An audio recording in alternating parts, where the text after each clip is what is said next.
Yeah, it seemed like a pretty simple message from the CDC. If you're fully vaccinated, teachers, staff, students, you don't have to wear a mask. But what about a middle school where you have a mix of ages that go younger than 12, where you can't yet get the vaccination? Well, the state of California and LA County Public Health Department, they settled the controversy by saying, nope, everything that we said before remains in place for the fall. Temperature checks, masks, socially distanced desks. Nothing that the CDC recommended today will change what students in California experience when they return to the classroom in the fall. That's just fine for Jenny Hans of Speak Up Parents.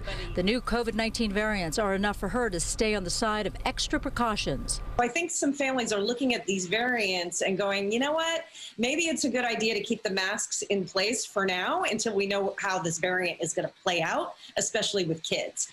Speak Up Parents is one group that pushed for LAUSD to reopen schools. Yes, COVID is a concern, but so is the long-term effects of keeping kids out of the classroom. The CDC also announced the 3 feet socially distanced desks are only advised for schools that can accommodate that kind of spacing without limiting access to students. The CDC saying in-person learning more important. For me as a parent, I think, seeing how they've been over the last year, it's been a really tough year for them. So I think getting that social interaction with other kids is just vitally important for them. So I will be definitely doing that. The state of California's public health department decided not to change its guidelines for schools. LAUSD and UTLA, the teachers union, declined to comment, but Haupt says parents should expect schools to stay with the hard-fought agreement between district and union.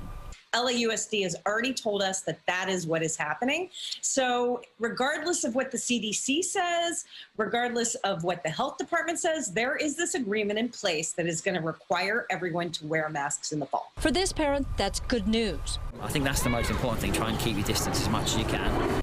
For this one, I'm not happy with LAUSD. Definitely not happy with the whole mask requirement, doing these mandated COVID testing. They're children, and they're not living like children, and I miss those days. Well, again, the LAUSD and the UTLA, they declined to comment to me about these new CDC recommendations. However, we do understand that the agreement that's in place right now, it can be revisited in September, and by then, more students will be eligible possibly to get the vaccine. And so there's a good reason to revisit it and figure out what is best for the students. Reporting live in Lake Balboa, I'm Susan Hirosuna, Fox 11 News. It's been a fluid situation since the pandemic broke out in March of 2020, Susan. We know that very well. Thank you so much.